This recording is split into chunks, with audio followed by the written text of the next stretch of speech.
I'm Devin Williams, and welcome to In Spite Of.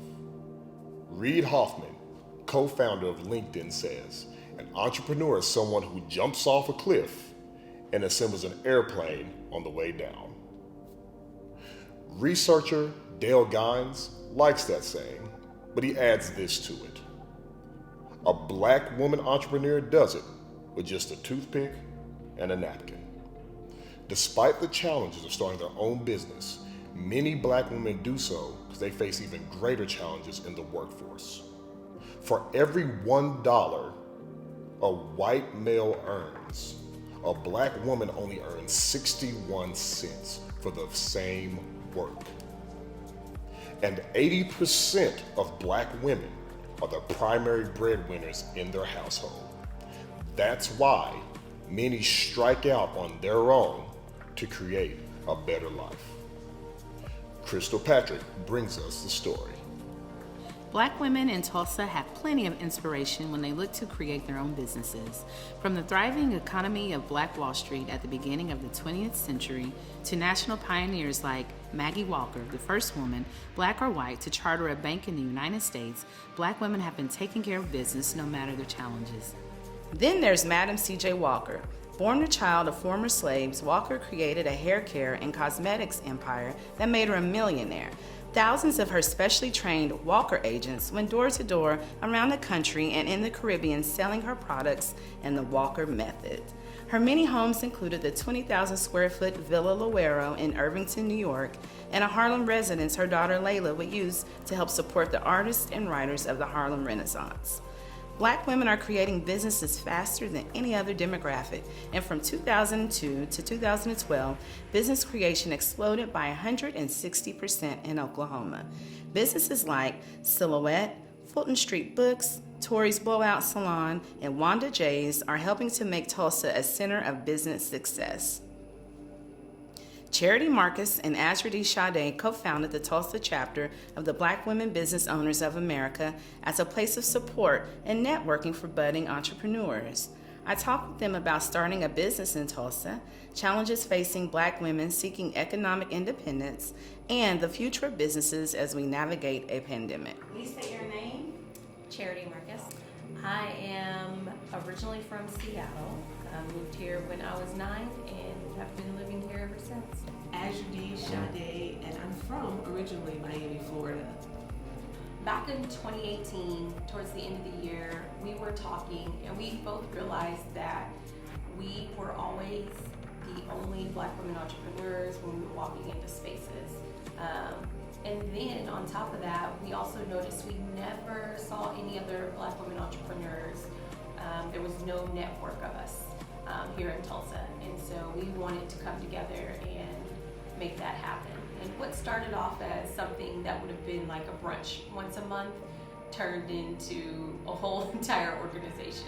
I think we started like a Facebook group.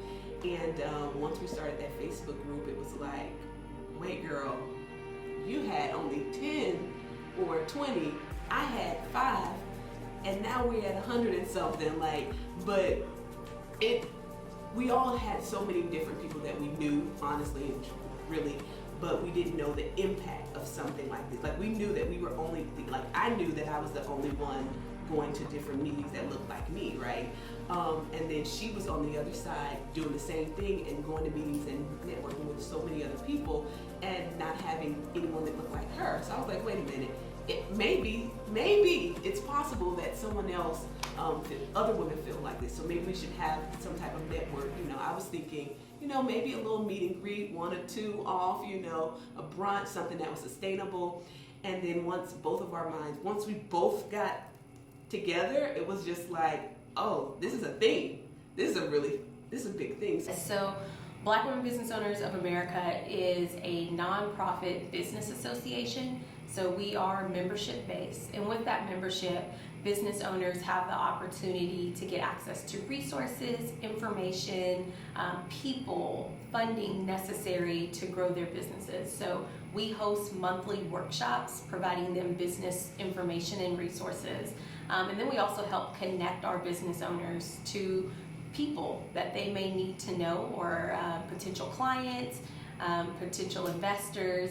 And then our last side of it that we're really focused on building this year is creating funding options for the women. So grants, pitch competitions, getting them access to loans. So with members that are actually like paid into the membership, we have about 30, and that's not just here in Tulsa or Oklahoma, but we have women from other parts of the country that are our members. Now, when we start looking into our Facebook group, especially here in Tulsa, since that's where we started, we have over 500 Black women entrepreneurs in that Facebook group that we have access to. That access to funding is a hard one. When you are looking at investors and venture capitalists, we receive less than 1% of funding that's available. And the numbers are dismal as well when you look at the bank side when it comes to business funding. I would say the sense of community. You know, the individuals, a lot of the individuals that have access or the resources to share with our women, they don't know them. You know, they don't know them. You know, so I think the sense of community. One thing I know is that we are very community driven. You know, this community of North Tulsa Black women, we're community driven. So if you are, if the people with resources would have that, what do you call it? That communication, that extension, that olive branch both ways. I think that would make the difference. But extending those resources, they're out there, but we need a hub. We need to know that this is where we come, and that relationship needs to be there. Trust, that trust factor. This pandemic has definitely shifted business for everyone. Everyone's going to a more online model, and so for the future, I see that we will need more online capabilities. One thing that I think is great for Black women entrepreneurs is because we are the most educated group here in this country, we are going to have the knowledge and the expertise through our education and through our experience to be able to pivot and shift with this change. And a primary example of that here in Tulsa is Shavonna Caldwell with Habit Boutique. She has a storefront, but her store couldn't be open, and she shifted her business model to a more primarily online model and was successful through the pandemic. Another business owner, which is Cindy McGee with Next Gen Tax Services, her business model was pretty much already set up to be online based when dealing with clients and their taxes. And we saw exponential growth through her company through the pandemic. And it was largely because not only does she provide a great service, but she was already ahead of the curve in making her product online. I think the number one obstacle that they perceive is the money part. A lot of times people think you have to have a lot of money to start a business. And with us living in such a tech-enabled society, it's not very hard. And I think that's the one thing that Black women entrepreneurs have to get over is you don't need a lot of money to start your business. You start small and you can grow it from there. So if that's the one thing that I promote within our organization, it is you don't have to have a lot of money to start. Just get started. To dismantle the myth that Black women can't get along or Black women can't do these things together is such a myth. To see us 2 years, almost 2 years in, with almost 2,000 or so followers, like a national situation now, where we have people from all over the state joining us, people from Detroit. We've never been, we've been separately, but we've never been to Detroit to recruit, to say that I want to be a part of what you're doing. People, attorneys, to see all of these people that we're impacting that said, hey, I want to lock arms with you. I want to be a part of what you're doing, and never step foot in Tulsa. They understand, they see the larger vision.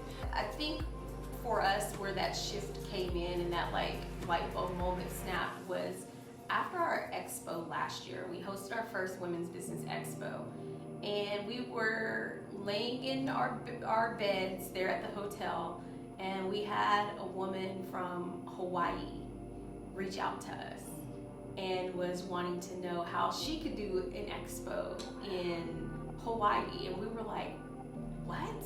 Like, how did she even find out about this? Because literally our Facebook ads, we ran them here for Tulsa. We did radio ads here in Tulsa. So the promotion was very localized. And then we had women from Kansas there and other cities and other states. And I think it was at that point, well, at least for me, that I truly grasped the magnitude of what we were doing, and was very excited about it and excited to expand it outside of Tulsa. And so now this year we're in this expansion process of working to start chapters in other cities, other states, and you know, we just recently got another, you know, like light bulb moment. We actually had a woman reach out to us and ask could they have a chapter in South Africa, and we were like, wow, yeah. That's amazing. We'll go to South Africa, of course. So every day it's something new. I think we will continue to get those light bulb moments as we are learning through this process, because it's definitely been trial and error for us. We're making mistakes and we're fixing them as we go. So I think we'll continue to get those feelings, just renewed energy day by day. I love that for the most part, Tulsa is a pretty friendly city. Of course, we have our trials and ups and downs, but for the most part, people are very, very friendly, and they are welcoming to those that are not from here. What do I love? I love that I can be a transplant here in Tulsa, because like I said, I'm from Miami, Florida. My family is from Nassau, Bahamas. That I can come here in Tulsa and be accepted. I can come here and forge my own path, you know, and be who I am and be accepted, you know, for who I am. That's what I love about Tulsa. I can be the entrepreneur that I am. I can soar because I'm at a place that, you know, receives me and accepts me. So that's what I love about Tulsa. I love being an entrepreneur. You can find more out here in the description. Also, what are some of your favorite Black women-owned businesses here in Tulsa? Let us know in the comment section. If you enjoyed this video, don't forget to like, comment, share, and subscribe. Don't forget to hit that bell and select all so you won't miss a single episode. I've been Devin. You've been excellent, and we'll see you very soon.